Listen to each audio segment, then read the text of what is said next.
नमस्कार, स्वागत है आपका पी7 भारत में और मैं हूं प्रकाश। इस समय विकासखंड पटेरा के बसई में, जहां पर राम कथा का आयोजन हो रहा है और हमारे साथ मौजूद हैं पंडित दिलीप कृष्ण भारद्वाज जी।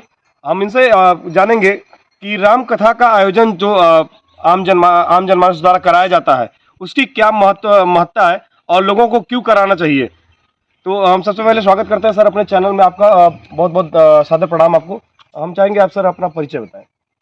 जी, मेरा नाम दिलीप कृष्ण भारद्वाज है और मैं लगभग 14 वर्षों से परमात्मा की राघवेंद्र सरकार की भागवत कथा एवं कृष्ण कथा राम कथा गा रहा हूँ। जी। यहाँ गत 4 दिनों से, आज 5वां सत्र है, 5 दिनों से श्री राम कथा हो रही है यहीं बसही में। यहाँ परंपरागत प्रत्येक वर्ष कथा होती है और विश्व हिंदू परिषद के बड़े ही समर्पित और बहुत ही त्यागपूर्ण और बड़े ही ओजस्वी कार्यकर्ता हैं श्रीमान अम्बरीश सिंह जी, जो इस समय अखिल भारतीय केंद्रीय मंत्री हैं और आपका ही वो निज निवास है। प्रत्येक वर्ष वो कथा कराते हैं। आपने एक प्रश्न किया प्रकाश जी की कथा इस कलिकाल में और इस समय में श्री राम कथा की उपयोगिता क्या है। हमको ऐसा लगता है कि इस कलिकाल में जितनी राम कथा प्रासंगिक है या इतनी आवश्यक है, उतना किसी समय भी नहीं रही होगी। इस समय आप देख रहे हैं आधुनिक चकाचौंध के क्रूरतम थपेड़ों में मनुष्य तरुणाई हमारी भ्रमित हो रही है। ऐसे में जो शास्त्र के आधार पर जीवन जीने का एक विशेष आग्रह है, अन्य देशों में कहीं भी किसी की गाथा नहीं है, न कोई कथा है। हमारे यहाँ ही ऐसे चरित्रमान, ऐसे चरित्र हुए जिसे हमने भगवान कहा, ईश्वर कहा, राम कहा, कृष्ण कहा। ऐसे लोगों की गाथा गा गा करके समाज में, क्योंकि एक शास्त्र कहता है कि जो हम देखते हैं, जो हम सुनते हैं, जो हम बोलते हैं, उसका अपने जीवन पर बड़ा असर पड़ता है। हमारे यहाँ वेद भगवान कहते हैं प्रभवाम भद्रः, अच्छा सुनी बोलिए, सुनियाम भद्रः, अच्छा सुनिए, पश्येम भद्रः, अच्छा देखिए। जब हम अच्छा देखते हैं, अच्छा बोलते हैं, अच्छा सुनते हैं, तो हमारे मानस पर, हमारे चित्त पर, हमारे मन स्थिति पर उसका बड़ा सीधा प्रभाव पड़ता है। जो हम इंद्रियों के द्वारा, जैसे श्रवण है, तो कथा जब हम श्रवण करते हैं तो श्रवण के माध्यम से वो हमारे चित्त में आता है। जब हमारे चित्त में आता है तो हम उसका चिंतन करते हैं और जिसका चिंतन करते हैं उसका ही हमारे मानस में चित्र बनता है। धीरे धीरे शनै शनै उसका, उसी चित्र के आधार पर हमारा चरित्र बनता है और जैसा चरित्र होता है वैसे ही फलश्रुति प्राप्त होती है। इसलिए आज के इस जनमानस में, आज के इस कलिकाल में भगवान राम जैसा चरित्र निर्माण हो गांव गांव में, जनमानस में सुदूर ऐसे सभी तक पहुंचे राम का चरित्र और राम के चरित्र के आधार पर जीवन खड़ा हो। हमें लगता है कि राम कथा की इससे बड़ी उपयोगिता या उपादेयता दूसरी क्या होगी। सर, अभी कुछ दिन पहले आपने देखा होगा कि पंडित धीरेन्द्र कृष्ण शास्त्री जी को लेकर के काफी बवाल मचा था। उनको धोखेबाज और बहुत सारी चीजें ऐसी कही जा रही हैं कि वो चमत्कार करते हैं, ये सब चीजें हो रही थी। मीडिया के लोग भी वहाँ पहुंचे थे और उनके द्वारा वहाँ पर धीरेन्द्र कृष्ण शास्त्री जी के द्वारा वहाँ पे वाकई में इसको सिद्ध भी किया गया। सब उन्होंने सबूत भी दिया कि हनुमान जी के द्वारा ही चमत्कार है। उनको लेके जो बवाल चल रहा था उस पर सर कुछ कहना चाहेंगे? मैं उस पर कुछ नहीं कहना चाहूंगा। कुछ लोग ऐसे भी थे वहाँ पर जो मतलब हिंदू धर्म को लेकर के कटाक्षेप कर रहे थे, उसका भी जवाब उन्होंने दिया था। आप अपनी भाषा में सर क्या जवाब देंगे? जी देखिए, जहां तक धीरेन्द्र कृष्ण शास्त्री की बात है, निश्चित रूप से आप देखें, चाहे जैसे विवेकानंद हुए, तो विवेकानंद ने 36 वर्ष की अवस्था में ही सारी दुनिया में सनातन धर्म का ध्वजा फहरा दिया। तो हमारे यहाँ कहा जाता है पूर्व जन्म की बात कही गई है और हमारे यहाँ जन्म जन्म मुनि जतन करा ही कहा गया और ये कहा गया कि अवश्यमेव भोक्तव्यम कृतम कर्म शुभाशुभम न क्षीयते कर्म कोटि जन्म शतैरपि, यानी कई जन्मों की पुण्याई भी और कई जन्मों के पाप भी वो भोगना पड़ता है, इस प्रकार की। इसलिए आत्माएं, कहते हैं कि आत्मा अजर अमर है, शरीर बदलता है, तो जो उनकी आत्मा है वो बड़ी परिष्कृत आत्मा है और निश्चित रूप से उनके ऊपर हनुमान जी की कृपा है। हम इसे चमत्कार न वो भी कहते हैं, न मैं भी मानता हूँ, न समाज को मानना चाहिए। उनके ऊपर हनुमान जी की विशेष कृपा है और वो सनातन धर्म के लिए बहुत अच्छा प्रयत्न कर रहे हैं, प्रयास कर रहे हैं अनेक ऐसे संप्रदायों में भ्रमित लोगों को उन्होंने मूल धारा से जोड़ा है। इसलिए धीरेन्द्र कृष्ण शास्त्री को का जो काम है वो बड़ा सराहनीय है और हनुमान जी की कृपा है उनके ऊपर। ऐसे अनेक संत हुए इस देश में, केवल धीरेन्द्र कृष्ण शास्त्री आज देख रहे हैं हम लोग। उस समय जरा सोचिए, जब विवेकानंद जी रहे होंगे, परम पूज्य रामकृष्ण परमहंस रहे होंगे, जब देरवा बाबा, अभी कल की बात है कि कहते थे कि हाथी चलो तो चल पड़ती थी, दीवार चल पड़ती थी। ये सब चमत्कार लोगों ने देखा है, क्योंकि हमारी पीढ़ी नहीं देखा है।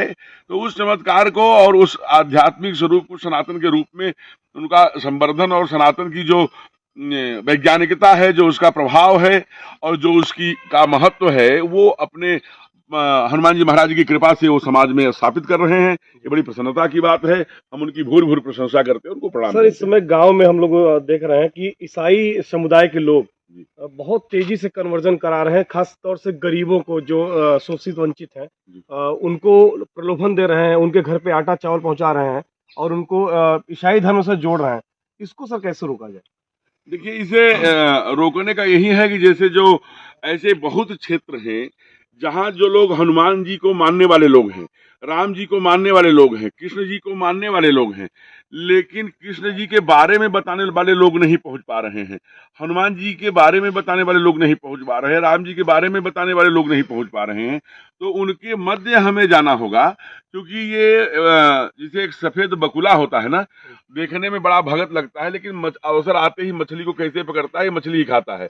वैसे ही जो ईसाई पादरी हैं और ईसाई ये जो खाल ओढ़ करके, आप सोचिए ये वही देश है जहां मदर टेरेसा जैसे षड्यंत्रकारियों को राष्ट्रीय ध्वज में लपेट के जलाया जाता है, सम्मान दिया जाता है।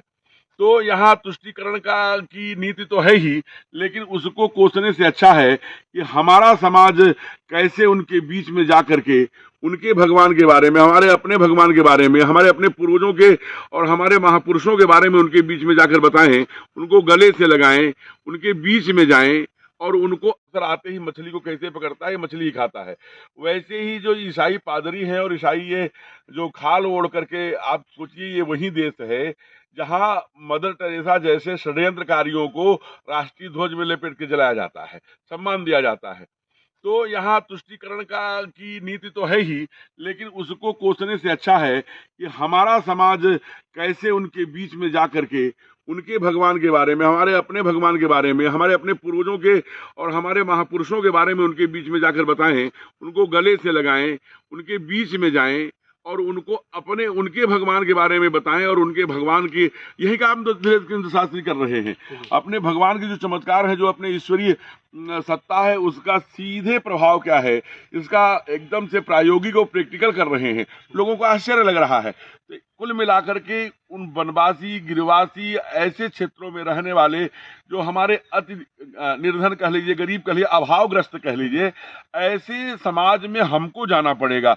भगवान की कथा लेकर के, भगवान की चर्चा लेकर के अपने भगवान के बारे में बताना होगा। वो हमारी रीत नीति परंपरा को मानने वाले लोग हैं।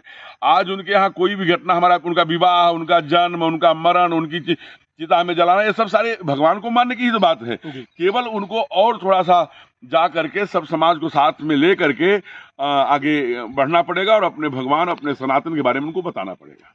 आज का जो दौर चल रहा है उसमें लोग अपने आप को हिंदू कहने के लिए कहने में शर्म करते हैं। कई बार ऐसे देखा जाता है, तुष्टीकरण का दौर चल रहा है अच्छा खासा। तो उसमें एक बार योगी जी ने खुले मंच से कह दिया था कि मैं गर्व करता हूं कि मैं हिंदू परिवार में जन्मा हूं, मैं गर्व करता हूं मैं क्षत्रिय परिवार में जन्मा हूं। तो आम जनमानस इस बात को कहने में क्यों हिचकता है सर?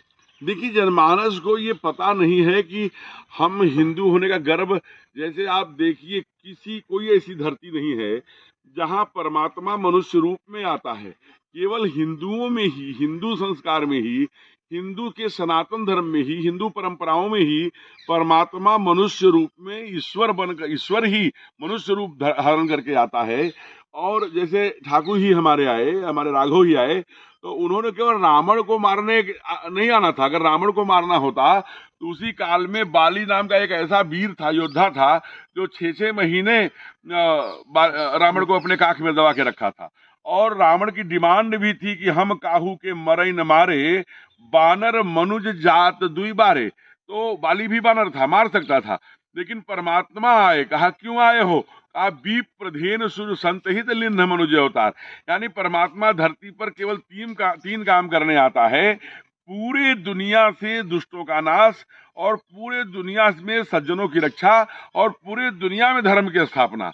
कोई 632 ईस्वी पूरा आकर 20 शादी करके 20 बच्चे पैदा कर लिया हो, या कोई 8 घंटे 10 घंटे सांस थाम लिया हो, इस प्रकार के सूफी संत संप्रदाय वाले हो सकते हैं।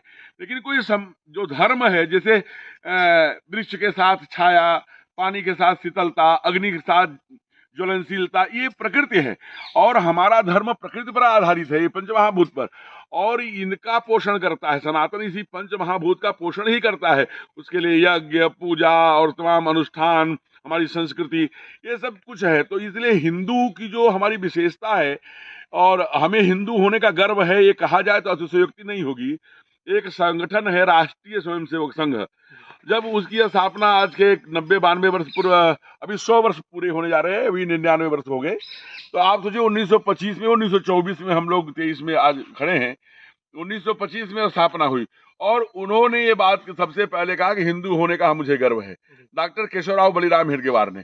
तो एक अभियान करके ऐसे समस्त लोगों को, ऐसे संगठन, ऐसे विचार, ऐसे कहा जाए महापुरुषों का साथ देना चाहिए, और समाज में जाकर के यह भी हिंदू की विशेषता क्या है, हिंदू धर्म क्या है, और हिंदू यहाँ का, जैसे यह भारत माता है, आप देखिए कितने दुनिया में देश हैं, कहीं भी हिंदू की बात नहीं कही जाती। हम तो ये कहते हैं कि हमारा जो हिंदू संगठित, या हिंदू को गर्व तभी होगा जब हम ऊंच नीच, बड़ा छोटा, ये भाव भुलाकर हिंदवः सोदराः सर्वे न हिंदू पतितो भवेत, मम दीक्षा हिंदू रक्षा, मम मंत्रम समानता।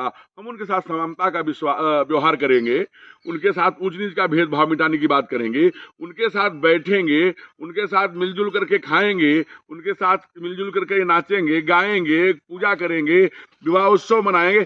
यानी कुल मिलाकर के जो उनके साथ के संबंध हैं, जो हम सांघिक करेंगे, तो यही अपनी हिंदू संस्कृति है।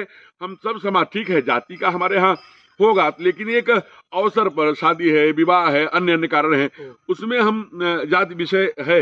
लेकिन यहाँ कोई जैसे सांघिकता के आधार पर हमारा उत्सव, कहीं कोई जात पात नहीं है, सब साथ साथ आनंद करेंगे।